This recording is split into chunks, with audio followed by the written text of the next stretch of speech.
पढ़ने वाले हैं आधुनिक आवर्त सारणी। तो ये हमने एक आवर्त सारणी तैयार की है। इस आवर्त सारणी में खड़ी जो लाइनें हैं, इन खड़ी लाइनों को आवर्त सारणी में जो ये खड़ी लाइनें हैं, इन लाइनों को हम नाम देते हैं समूह। यानी कि आवर्त सारणी में 1 2 3 4 5 6 7 8 9 10 11 12 13 14 15 16 17 18 18 जो खड़ी लाइनें हैं, इन लाइनों को हम नाम देते हैं समूह का। आवर्त सारणी में खड़ी 18 लाइनें हैं, इनको हम समूह के नाम से जानते हैं। जबकि आवर्त सारणी में जो ऊर्ध्वाधर जो क्षैतिज लाइनें हैं, आवर्त सारणी में जो पड़ी हुई जो लाइनें हैं, जिनको हम कहते हैं हॉरिजॉन्टल, इन हॉरिजॉन्टल लाइन को हम नाम देते हैं आवर्त का। तो आवर्त सारणी में 7 क्या है? आवर्त है। यानी कि क्षैतिज जो लाइनें हैं वो 7 हैं, जिनको हम नाम देते हैं आवर्त का। जबकि आवर्त सारणी में जो वर्टिकल जो लाइन है वो है 18, इन्हें हम नाम देते हैं वर्ग या समूह का।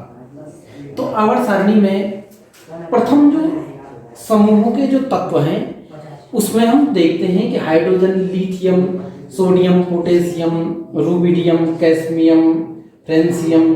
तो प्रथम में हम इनको याद करते हैं ली, ना, के, रब, कसफर। ली लिथियम, ना सोडियम, के पोटेशियम, रब रुबिडियम। तो हाइड्रोजन का जो स्थान है वो प्रथम समूह के तत्वों में रखा गया है। लेकिन हाइड्रोजन का जो कलर आपको आवर्त सारणी में आपको ये कलर भी हमने इसमें प्रोवाइड किया है। तो ये देखिए, इस कलर के जो हैं उनको हम धातु कह रहे हैं, इनको हम उपधातु कह रहे हैं, और जो इस कलर के हैं उनको हम अधातु कह रहे हैं। तो हाइड्रोजन का जो स्थान है, इधर देखिए, इस तरफ किसी का भी पीला येलो कलर नहीं है। येलो कलर आपको यहाँ दिखेगा, लेकिन हाइड्रोजन को हमने येलो कलर किया है। इसका अर्थ ये हुआ कि हाइड्रोजन प्रथम समूह में तो रखा गया है, लेकिन हाइड्रोजन आवर्त सारणी में हाइड्रोजन के जो गुणधर्म हैं वो दाईं ओर के तत्वों में किसी समूह यानी कि 17वें समूह से मिलते हैं, जिनको हम हैलोजन के नाम से जानते हैं, जैसे फ्लोरीन, क्लोरीन, ब्रोमीन, आयोडीन। इस प्रकार से हाइड्रोजन का जो इलेक्ट्रॉनिक जो विन्यास है, जो संयोजकता है, वो प्रथम समूह के तत्वों से मिलती है। जबकि हाइड्रोजन के गुणधर्म हैलोजन 17वें समूह से मिलते हैं। तो हाइड्रोजन का जो स्थान है वो विवाद यानी कि प्रथम समूह और 17वें समूह दोनों के बीच में उसको रखा गया है। उसके गुणधर्म प्रथम समूह से भी मिल रहे हैं, उसके गुणधर्म 17वें हैलोजन के साथ भी मिल रहे हैं। तो इसीलिए इसका कलर आपको इस प्रकार दिख रहा है। इस प्रकार आवर्त सारणी में बायां और दायां दो साइड हो गई। बाईं तरफ हमने जिनको रखा है उन्हें हम नाम दे रहे हैं धातुएं। आवर्त सारणी के बाईं ओर धातुओं को रखा गया है, जबकि आवर्त सारणी के दाईं ओर जो आपको येलो कलर जो दिख रहा है, पीला कलर जो दिख रहा है, आवर्त सारणी के दाईं ओर अधातुओं को रखा गया है। धातु और अधातुओं के बीच में आपको एक लाइन दिखेगी जिसमें बोरोन, सिलिकन, जर्मेनियम, आर्सेनिक,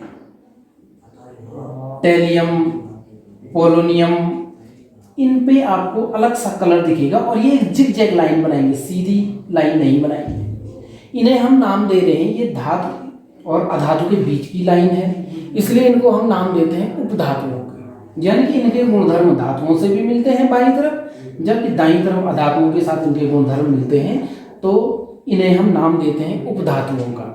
तो हमें याद रखना पड़ेगा, बोरोन, सिलिकन, जर्मेनियम, आर्सेनिक, ये सब क्या है? उपधातुएं हैं, यानी कि धातु और अधातुओं के बीच में है, इसलिए हम इनको उपधातुओं का नाम देते हैं। तो बोर्ड एग्जामिनेशन में हमें याद रखना है कि धातुओं को आवर्त सारणी में बाईं ओर रखा गया है, जबकि अधातुओं को दाईं ओर रखा गया है। और धातु और अधातुओं के बीच में एक तिरछी लाइन जो बनती है, जिसमें बोरॉन, सिलिकन, जर्मेनियम, आर्सेनिक, इनको उपधातुओं के नाम से जाना जाता है। तो ये आवर्त सारणी की कुछ विशेषताएं हैं। अब हम बात कर रहे हैं आवर्त सारणी में, आधुनिक आवर्त सारणी की प्रवृत्ति क्या है। पहला वर्ग, पहले वर्ग में हाइड्रोजन, उसके बाद हम इनको याद करने का एक थोड़ा एक प्रथम, द्वितीय, हैलोजन, कुछ इंपॉर्टेंट याद करने के लिए हम समूहों को ऐसे याद कर सकते हैं, ली, ना, के, रब, कस, फर। ये प्रथम समूह के तत्व हैं। कौन? ली, ना, के, रब, कस, फर। लीना, के, रब, कस, फर। लिथियम, सोडियम, पोटेशियम, रूबिडियम, कैस्मियम और फ्रेंसियम। ऐसे ही प्रथम समूह के तत्वों को हम नाम देते हैं क्षारीय धातुएं। प्रथम समूह के तत्वों को हम नाम देते हैं क्षारीय धातुएं। कौन है? ली, ना, के, रब, कस, फर। ली, ना, के, रब, कस, फर। अब आइए द्वितीय समूह पे। द्वितीय समूह के तत्वों को हम नाम देते हैं सिक्का धातुएं, कॉइन्स मेटल। जैसे BeMg यानी कि बे, मग, के, सर, बेरा। बेमग, के, सर, बेरा। Beryllium, magnesium, calcium, strontium, barium और रेडियम, इनको हम नाम दे रहे हैं सिक्का धातुएं। तो ये द्वितीय समूह के तत्व हैं। ऐसे ही हम इनको याद करते हैं, किसको? शत्रुएं समूह को। कौन? हैलोजन धातुओं को हम ऐसे याद करते हैं, fluorine, chlorine, bromine, iodine. Chlorine, chlorine, bromine, iodine, इनको हम हैलोजन के नाम से जानते हैं। हाइड्रोजन का जो स्थान है वो प्रथम क्षारीय धातुओं के साथ भी मिल रहा है और साथ में हैलोजन जो अधातुएं हैं इनके साथ भी इसका गुणधर्म मिल रहा है। इसलिए हाइड्रोजन की स्थिति प्रथम और शत्रुएं समूह दोनों में विवादास्पद है। अंतिम जो समूह है वो 18वां जो समूह है, इसमें हमारी जो अधातुएं जो आती हैं ये गैस हैं और ये है helium, neon, argon, krypton, xenon, radon. Helium, neon, argon, krypton, xenon, इनको हम क्या कहते हैं? अक्रिय गैसें।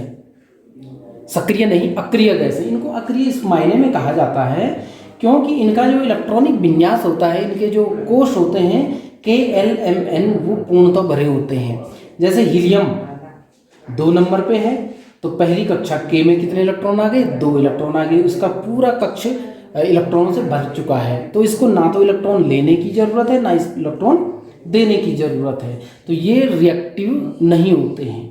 ऐसे ही नियोन Ne 10वें नंबर, हम अभी ब्लैक बोर्ड पे बना के दिखाएंगे आपको। नियोन 10वें नंबर पे, Ne 10 होता है ना, तो Ne 10 है। पहली कक्षा में K में कितने गए? नील्स बोहर के मॉडल के अनुसार हमने पढ़ा है कि पहले में कितने गए? K में 2, L में कितने गए? 8, 8 और 2 10 हो गए। तो इसके इलेक्ट्रॉन पूर्ण हो चुके हैं, किसी भी कक्षा में इलेक्ट्रॉनों के लिए जगह नहीं है, तो ये ना तो इलेक्ट्रॉनों को देगा ना तो इलेक्ट्रॉनों को लेगा। इसीलिए हम इनको नाम देते हैं अक्रिय गैसें। और अक्सर इन अक्रिय गैसों का प्रयोग किया जाता है किसमें? विद्युत लैंपों में, विद्युत बल्ब में, ट्यूबलाइट्स में और शाइनिंग जो बोर्ड होते हैं उनमें। क्यों किया जाता है? हमने ये क्वेश्चन अक्सर देखा है कि विद्युत जो बल्ब होता है उस बल्ब के अंदर कौन सी गैस भरी रहती है? तो हम कहते हैं अक्रिय गैस भरी रहती है, जैसे नियोन हो गया, आर्गन हो गया। क्यों भरी रहती है? क्योंकि ये नियोन का 10, आर्गन का 18। देखिए पहली कक्षा नील्स बोहर के अनुसार यही तो था, K, L, M और N कक्षाओं का वितरण। जो कोष जो होते हैं, तो प्रथम कोष में K, हीलियम के पास 2 इलेक्ट्रॉन है, तो प्रथम कोष में अधिकतम कितने आ सकते थे नील्स बोहर के अनुसार? 2, तो आ गई। अब इसके पास 2 इलेक्ट्रॉन थे, वो पूरा कोष भर चुका है इलेक्ट्रॉनों से। ऐसे ही नियोन 10 पहली कक्षा K में गए 2, दूसरे कोष में गए 8, 8 और 2 10, इसके इलेक्ट्रॉन भी पूरे हो चुके हैं। तीसरे में देखिए पहले कक्षा में गए 2, दूसरे में गए 8, 8 और 2 कितना हो गया? 10। बचे M में कितने जाएंगे? 8, 8 और 2 10 और 18, इसके इलेक्ट्रॉन भी पूरे भर चुके हैं। इस प्रकार से जो ये हीलियम, नियोन, आर्गन, क्रिप्टन, जीनन है, इनके इलेक्ट्रॉन कोषों में पूरे भरे रहते हैं, इसीलिए ये अक्रिय होते हैं। क्योंकि ना तो ये धनायन बनाएंगे ना ऋणायन बनाएंगे, ना इलेक्ट्रॉनों को लेंगे ना इलेक्ट्रॉनों को देंगे, इसीलिए इनको हम क्या कह रहे हैं? अक्रिय गैस है। अगर हम इनको ना भरें तो बल्ब का जो फिलामेंट है वो ऑक्सीजन के साथ रिएक्शन कर लेगा, वो जल जाएगा, तो लाइट कहाँ से देगा? ऐसे ही ट्यूबलाइट, फ्लैक्स, बैनर जो होते हैं, जो शाइनिंग जो बोर्ड होते हैं, उनमें भी अक्रिय गैसों का प्रयोग किया जाता है। तो ये था हमारा। तो जो अंतिम जो समूह है 18वां समूह, उसमें हमने हीलियम, नियोन, आर्गन, क्रिप्टन, जीनन को रखा हुआ है। आपको दिख रहा है इनके जो इलेक्ट्रॉन, अंतिम कोष में जो इलेक्ट्रॉन है वो पूर्णतः भरे हुए हैं। तो कहीं ना कहीं इन सब के गुणधर्म आपस में एक दूसरे से मिलते हैं और इसी गुणधर्म मिलने के कारण आवर्त सारणी में तत्वों को किसी पर्टिकुलर एक समूह में रखा जाता है। हम बात करते हैं प्रथम समूह की, जैसे लिथियम, सोडियम, लीना के। लिथियम कौन से नंबर पे आएगा? परमाणु क्रमांक 3, सोडियम का परमाणु क्रमांक 11, पोटेशियम का परमाणु क्रमांक 19। लिथियम तीसरे नंबर पे, के में कितने इलेक्ट्रॉन गए? 2, ठीक है। अब 3 इलेक्ट्रॉन है, कितने और बचे इसके पास? 1 इलेक्ट्रॉन, तो ये अपना 1 इलेक्ट्रॉन एल को दे देगा। ऐसे ही सोडियम के पास 11 इलेक्ट्रॉन है, पहली कक्षा में गई 2 इलेक्ट्रॉन, अब इसके पास कितने इलेक्ट्रॉन बच गए? 9 इलेक्ट्रॉन बच गए, 9 और 2 11। तो नील्स बोहर के परमाणु मॉडल के अनुसार अंतिम कक्षा में 8 से ज्यादा नहीं हो सकते हैं, और अंतिम से पहली वाली जो कक्षा है उसमें भी 8 से ज्यादा नहीं हो सकते। तो पहले में गए 2, अब कितने हो गए? 8 यहाँ आ गए, 8 और 2 10, और एम में कितने गए? 1। यही तो नील्स बोहर ने कहा था कि अंतिम कक्षा में 8 से ज्यादा नहीं हो सकते। तो अगर हम इसमें 9 इलेक्ट्रॉन रखते हैं तो ये 8 से ज्यादा हो गई और ये अंतिम कक्षा बन गई, इसीलिए 8 ही इलेक्ट्रॉन आएंगे, 1 इलेक्ट्रॉन यहाँ चला जाएगा। ऐसा ही पोटेशियम 19, पहली कक्षा में 2, दूसरे में 8 हो गए, 8 और 2 10, और 10 और 8 18 एम, और बचा 1 इलेक्ट्रॉन कहाँ जाएगा? एन में। तो देखिए प्रथम समूह के तत्व ली, ना, के, है ना, तो आपको दिख रहा है एक इलेक्ट्रॉन इनके अंतिम कोश में एक इलेक्ट्रॉन है। इसका मीनिंग ये हुआ कि आवर्त सारणी में जो एक ही समूह में जो तत्व रखे हैं उनके गुणधर्म, उनकी जो इलेक्ट्रॉनिक विन्यास है, कोषों में जो इलेक्ट्रॉन है, यानी उनकी जो संयोजकता है वो एक जैसी होती है। तो लिथियम 3, तो ये क्या करेगा?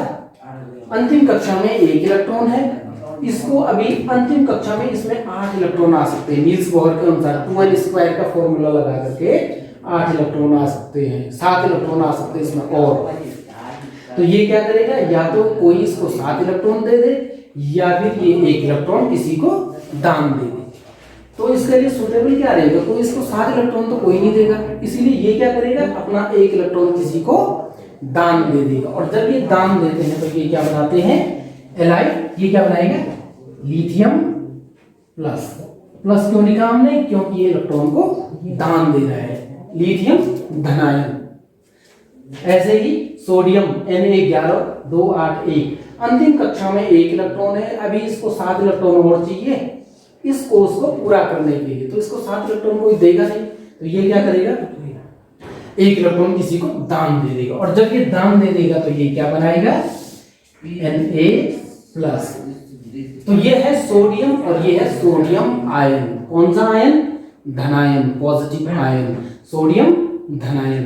तो सोडियम पे मैंने Na+ क्यों लिखा? क्योंकि इसकी संयोजकता कितनी है? 1। संयोजकता किसे कह रहे हैं हम? इलेक्ट्रॉनों को लेना या देने की कैपेसिटी को। तो यहाँ पे सोडियम क्या कर रहा है? 1 इलेक्ट्रॉन को दान दे रहा है। तो सोडियम और सोडियम आयन। अच्छा, बोर्ड एग्जामिनेशन में ये भी क्वेश्चन बनता है कि सोडियम और सोडियम आयन में क्या अंतर है। तो आप ध्यान रखिए, सोडियम में 11 इलेक्ट्रॉन है, जबकि सोडियम आयन में कितने इलेक्ट्रॉन हो जाएंगे? बताइए, प्लस लिखा हुआ है। सोडियम आयन में कितने इलेक्ट्रॉन हो जाएंगे? 10 इलेक्ट्रॉन, क्योंकि इसने 1 इलेक्ट्रॉन क्या कर दिया? दान दे दिया। ऐसे पोटेशियम 19, अंतिम कोष में 1 इलेक्ट्रॉन है, तो ये भी 1 इलेक्ट्रॉन को दान कर देगा और क्या बना लेगा? पोटेशियम आयन बना लेगा। तो इस प्रकार से हम हमारे देखने में क्या आया कि आवर्त सारणी में प्रथम समूह के जो तत्व हैं उनकी संयोजकता कितनी है? ब्लैक बोर्ड पे देखिए कितनी है? 1। कहने का मतलब है कि 1 इलेक्ट्रॉन दे रहे हैं, सबको दान देना पड़ रहा है 1 इलेक्ट्रॉन। अगर नहीं देंगे तो ये तो इम्बैलेंस हो जाएंगे। भाई इनको अभी 7 इलेक्ट्रॉन और चाहिए, 7 इस कोष में 7 8 आ सकते हैं ना अधिकतम, तो 1 इनके पास है, तो सबकी संयोजकता क्या है? 1। यानी कि ये सब क्या बना रहे हैं? धनायन बना रहे हैं, और सबकी संयोजकता क्या है? 1 है। हाइड्रोजन की हम बात कर रहे हैं, हाइड्रोजन को भी इसमें क्यों रखा गया है? देखो, हाइड्रोजन पहले नंबर पे आता है, पहले कोष में कितने गए? देखो, के में कितने गए हाइड्रोजन के? 1। तो इसकी संयोजकता भी कितनी हो गई? 1, यानी 1 इलेक्ट्रॉन इसको और चाहिए। तो इस प्रकार से हाइड्रोजन का जो संयोजकता वो भी 1 है, और पहले समूह के तत्वों की संयोजकता लीना केरब कसफर की संयोजकता कितनी है? 1 है। तो इस प्रकार से आवर्त सारणी में एक ही समूह के तत्वों की संयोजकता हमेशा एक होती है, एक जैसी होती है। यानी कि एक समूह के तत्वों का इलेक्ट्रॉनिक विन्यास एक जैसा होता है और उनकी संयोजकता एक होती है, भले ही उनमें कोषों की संख्या अलग अलग हो। अब आपको यहाँ पे क्या ध्यान देना है कि जैसे जैसे हम नीचे बढ़ रहे हैं, ये पहले समूह के तत्व हैं, हाइड्रोजन है ना, हाइड्रोजन, लिथियम, सोडियम, पोटेशियम। तो जैसे जैसे हम नीचे बढ़ते जा रहे हैं, इनके क्या बढ़ते जा रहे हैं? कोष बढ़ते जा रहे हैं। देखो इसमें हाइड्रोजन में सिर्फ एक ही कोष था, के में सिर्फ एक इलेक्ट्रॉन गया है ना, उसके बाद 2 कोष आए, उसके बाद 1 2 3 कोष आए, उसके बाद 1 2 3 4। तो जैसे जैसे हम आवर्त सारणी में समूह में ऊपर से नीचे बढ़ेंगे तो कोषों की संख्या बढ़ती जाएगी। ठीक है, तो ये आपको क्लियर हो गया, कोषों की संख्या बढ़ती जाएगी। तो आधुनिक आवर्त सारणी की हम बात कर रहे हैं, तो आवर्त सारणी में हमें क्या दिखा कि जो तत्व, इनके पास जितनी कोष हैं, जितनी कक्षाएं हैं, ये जैसे हाइड्रोजन के पास एक ही कक्षा है के, तो ये पहले आवर्त का तत्व है। लिथियम के पास 2 कोष हैं के और एल, तो ये दूसरे आवर्त का तत्व है। सोडियम के पास के एल एम 3 कोषों में इसके इलेक्ट्रॉन गए, तो ये तीसरे आवर्त का तत्व है। आप आवर्त सारणी के माध्यम से भी देख सकते हो। हाइड्रोजन पहले आवर्त का तत्व है, लिथियम दूसरे आवर्त का तत्व है, सोडियम तीसरे आवर्त का तत्व है, पोटेशियम चौथे आवर्त का तत्व है। इस प्रकार से हम बता सकते हैं कि इनमें ये जिस आवर्त के तत्व हैं उतने ही इनमें कोष भी हैं। तो इस प्रकार से कोष और आवर्त इन दोनों का आपस में एक सहसंबंध है। आवर्त सारणी के कुछ गुणधर्मों के ऊपर अगर चर्चा करने की बात करें तो सबसे पहले हम बात करते हैं आवर्त सारणी में जो तत्व हैं उनकी संयोजकता। आवर्त सारणी में तत्वों की संयोजकता के ऊपर हम चर्चा कर लेते हैं। आखिर संयोजकता किसे कहेंगे? संयोजकता को हम इंग्लिश में वैलेंसी कह रहे हैं। वैलेंसी आखिर है क्या? उदाहरण के लिए हम ले लेते हैं सोडियम Na। सोडियम का परमाणु क्रमांक है 11, atomic number 11। Then we divide it in the classes K, L, M and N।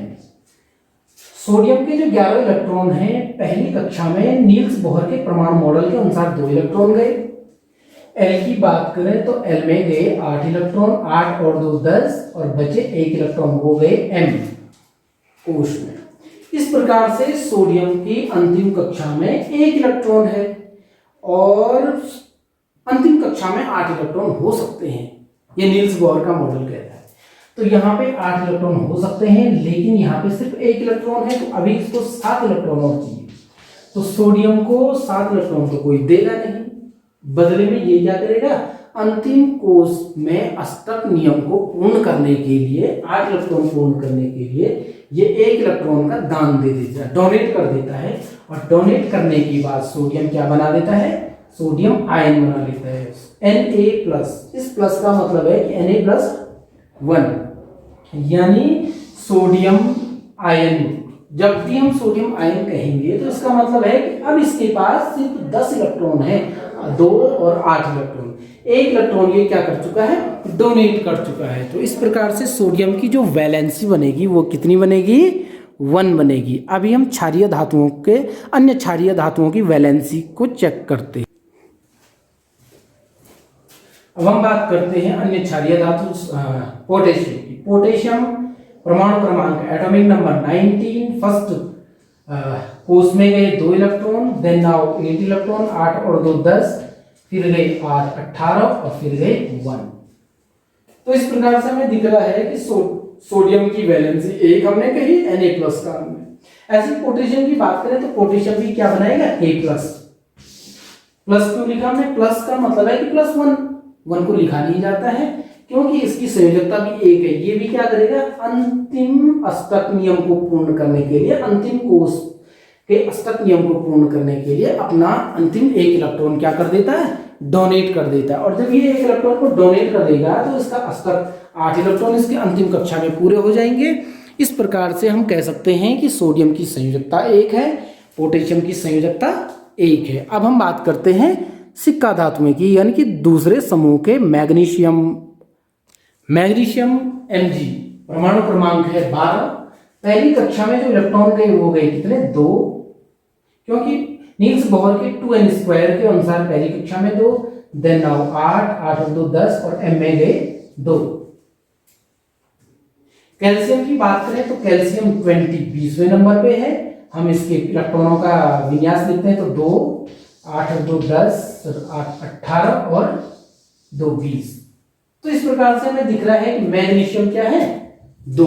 तो मैग्नीशियम को जब हम आयन के रूप में लिखेंगे तो हम क्या लिखेंगे? Mg+2। अब हमने सोडियम को क्या लिखा था? सिर्फ Na+ लिखा था। क्यों? क्योंकि उसकी संयोजकता 1 थी। अब हम Mg को क्या लिख रहे हैं? +2। प्लस का मतलब है कि धनायन का मतलब है कि ये इलेक्ट्रॉन को डोनेट करेगा। कितने इलेक्ट्रॉन को डोनेट करेगा? 2 इलेक्ट्रॉन्स को डोनेट करेगा। हम बात करते हैं कैल्शियम की, तो Ca भी क्या लगेगा? +2। इसका मतलब है कि कैल्शियम 2 इलेक्ट्रॉनों को डोनेट करेगा। इस प्रकार से मैग्नीशियम और कैल्शियम की संयोजकता 2 है। तो हम समझ सकते हैं कि संयोजकता का अर्थ है कि अणु किस प्रकार से अपनी वैलेंसी संयोजकता का निर्धारण कैसे करता है।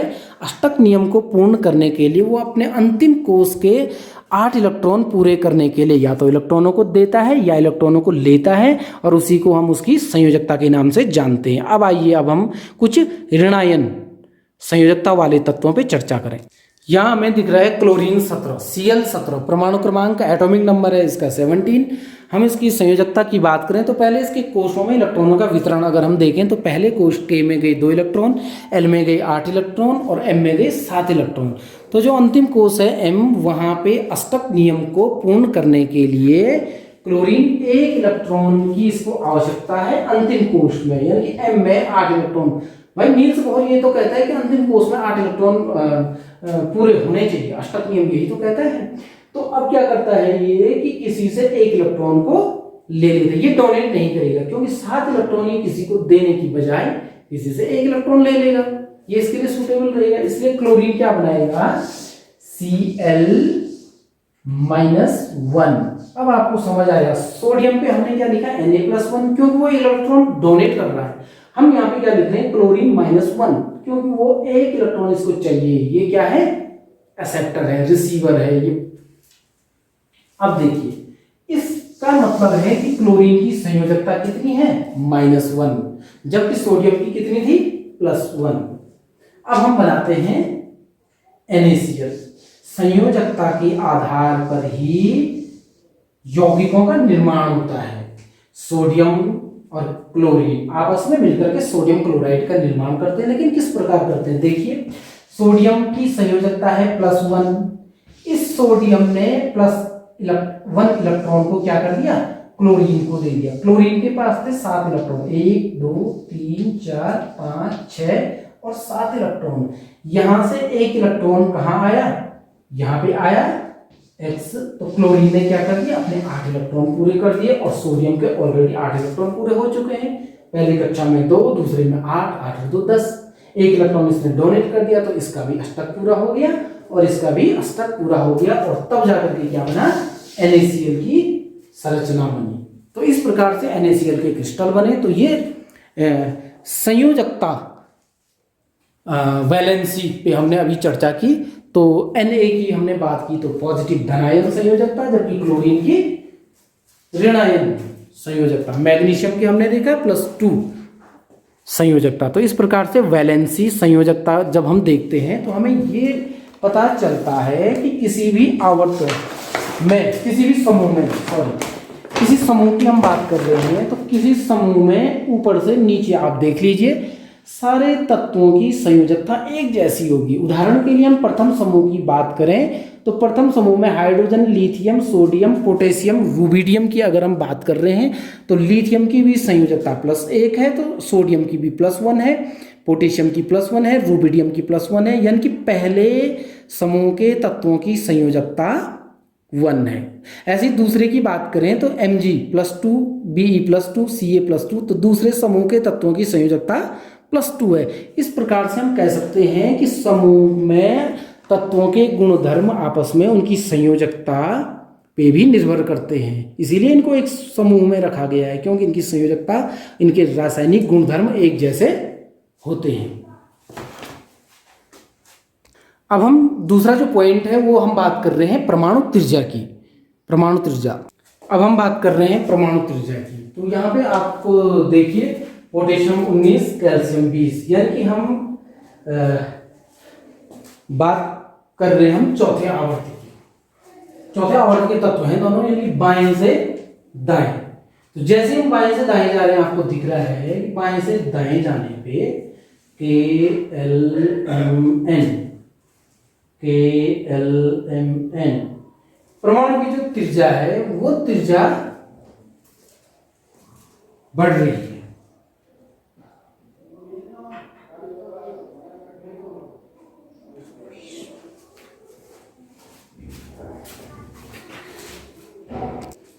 यहां पे हमें ये ध्यान देना है कि परमाणु बाएं से जब हम दाएं और चल रहे हैं तो परमाणु में कोषों की संख्या तो बराबर आपको दिख रही है भाई, KLMN कोष तो बराबर है, लेकिन जब हम बाएं से दाएं जा रहे हैं तो परमाणु की त्रिज्या घट जाती है, यानी परमाणु की त्रिज्या छोटी हो जाती है, जिसके कारण परमाणु का आकार हम ये कह सकते हैं कि घट जाता होगा।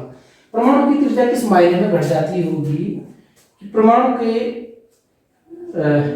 यहाँ पे हम बात करें पोटेशियम, तो पोटेशियम का जो आवेश है वो कितना है, संयोजकता कितनी है, +1। तो पोटेशियम धनायन +1, यानी कि एक धनायन आवेश है इस पे।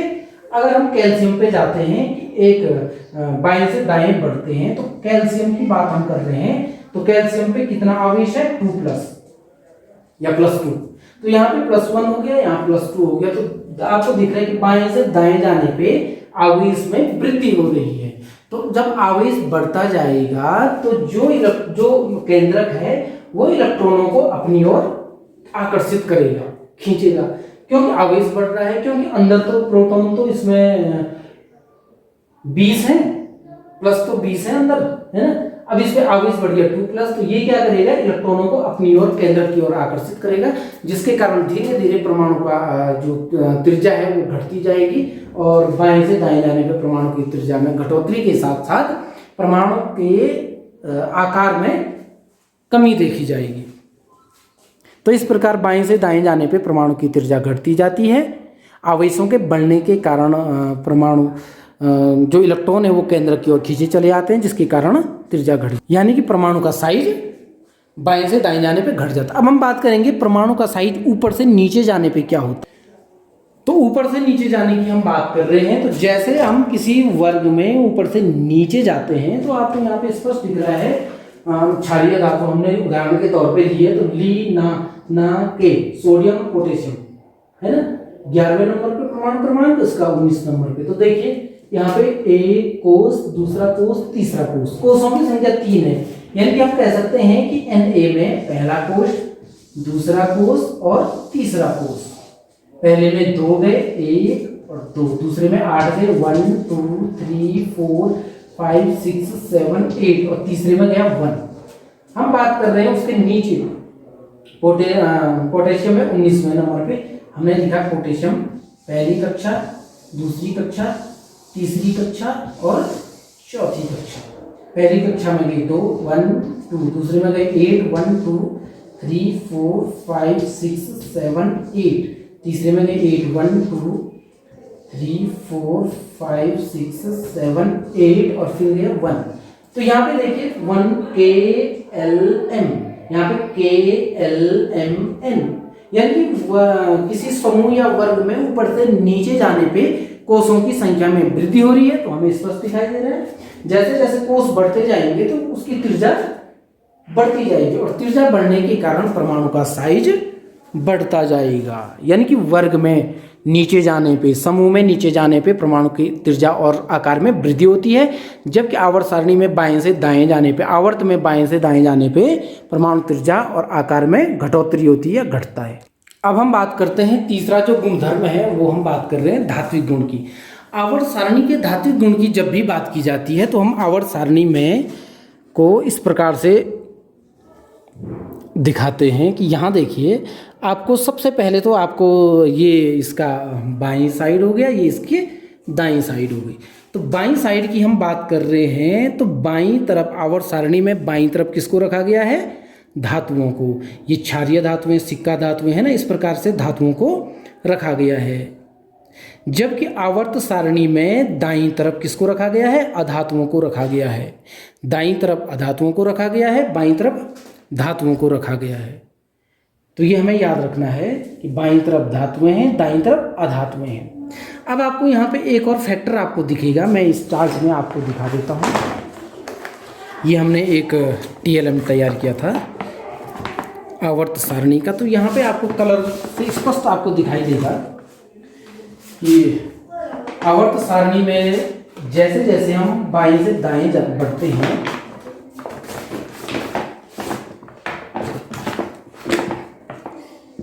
ये आपको कलर स्पष्ट दिखाई दे रहा है। इस तरफ हमने धातुओं को रखा हुआ है, इस तरफ जो ये येलो कलर है, ये क्या है? अधातुएं हैं। ये जो येलो कलर है, ये अधातुएं हैं। और आपको स्पष्ट दिखाई देगा कि बोरोन, सिलिकॉन, जर्मेनियम, आर्सेनिक, टेलियम, ये पोलोनियम, ये सब क्या है? ये धातु और अधातु के बीच की एक तिरछी लाइन बना रहे हैं। और ये धातु और अधातु के बीच की कड़ी है, यानी कि हम इनको क्या कहते हैं? उपधातुएं कहते हैं। ये उपधातुएं क्यों हैं? क्योंकि इनमें धातु और अधातु दोनों के गुणधर्म पाए जाते हैं, तो इसलिए इनको अलग से कलर से हमने इनको दिखाया है। तो इस प्रकार से जर्मेनियम, सिलिकॉन, आर्सेनिक, बोरोन, इनको हम क्या कह रहे हैं? Boron, silicon, germanium, arsenic, tellurium, polonium, इनको हम कह रहे हैं अर्ध धातुएं या उपधातुएं। ये धातु और अधातु के बीच की कड़ी हैं। और हमें ये ध्यान रखना है कि ये एक तिरछी लाइन बनाते हैं, यहाँ से यहाँ से यहाँ से ये तिरछी लाइन बनाते हैं, और इस प्रकार से ये धातु और अधातु के बीच में विभेद करने का भी काम करते हैं। अब आवर्त सारणी में हमें ये भी देखने में आता है कि आवर्त सारणी में यहाँ पे Hg का कलर देखिए आप, कुछ अलग कलर किया हुआ है। यहाँ पे Br, ब्रोमीन का अलग कलर है। इसका मतलब है कि ये देखिए, अभी हमने बताया कि बाईं और धातुएं रखी हैं, तो यहाँ पे Hg की हम बात कर रहे हैं। Hg मतलब मरकरी। तो मरकरी एक ऐसी धातु है जो कमरे के तापमान पे द्रव अवस्था में पाई जाती है। यहाँ पे ब्रोमीन, अभी हमने बताया कि इस तरफ क्या है? ये उपधातुओं के इधर है, तो ब्रोमीन क्या है? अधातु है। इस तरफ धातुएं हैं, इस तरफ अधातु हैं, तो ब्रोमीन क्या है? अधातु है। लेकिन इसका कलर सेम क्यों है? क्योंकि ये ऐसी अधातु है जो कमरे के तापमान पे द्रव अवस्था में पाई जाती है। तो ये हमें ध्यान रखना है। धातु पूछेगा, कौन सी धातु कमरे के तापमान पे द्रव अवस्था में? हम कहेंगे मरकरी Hg। कौन सी अधातु कमरे के तापमान पे द्रव अवस्था में? हम कहेंगे ब्रोमीन। और फ्लोरीन, क्लोरीन, ब्रोमीन, आयोडीन, इन सबको हम क्या कह रहे हैं? हैलोजन कह रहे हैं। ठीक है। हाइड्रोजन का स्थान प्रथम समूह क्षारीय धातुओं के साथ भी है, और साथ में 17वें समूह में भी फ्लोरीन, क्लोरीन, हैलोजन के साथ भी इसको रखा गया है। 18वें समूह में हीलियम, नियोन, आर्गन, क्रिप्टन, जीनन, ये सब क्या हैं? अक्रिय गैसें हैं। इनका उपयोग कहाँ किया जाता है? विद्युत बल्बों में, ट्यूबलाइट में और फ्लैक्स बोर्डों में। अच्छा, इन सब के अलावा हमें ये भी ध्यान रखना है कि जैसे सोडियम था, सोडियम क्या था? प्लस धनायन था ना, इसकी संयोजकता +1 थी। मैग्नीशियम की +2 थी, है ना। इसका मतलब है कि यहाँ पे जो धातुएं हैं बाईं और, ये क्या है? विद्युत धनात्मक होती हैं, जबकि जो अधातुएं हैं ये क्या है? विद्युत ऋणात्मक हैं। जैसे फ्लोरीन F9, 9, तो पहले में 2 इलेक्ट्रॉन, दूसरे में 7 इलेक्ट्रॉन, 7 और 2 8, 9, है ना। तो दूसरी कक्षा में 1 इलेक्ट्रॉन इसको और चाहिए अष्टक पूरा करने के लिए, तो ये विद्युत ऋणात्मक तत्व होते हैं। ठीक है। तो धातुएं विद्युत धनात्मक हैं। जैसे हम धातुओं से अधातुओं की ओर बढ़ते जाते हैं, विद्युत ऋणात्मकता का गुण बढ़ता जाता है। यानी कि बाएं से दाईं ओर जाने पे धात्विक गुण में भी कमी आती जाती है। कहाँ तक? उपधातुओं तक, और उसके बाद ये पूर्णतः अधातुएं आ जाती है।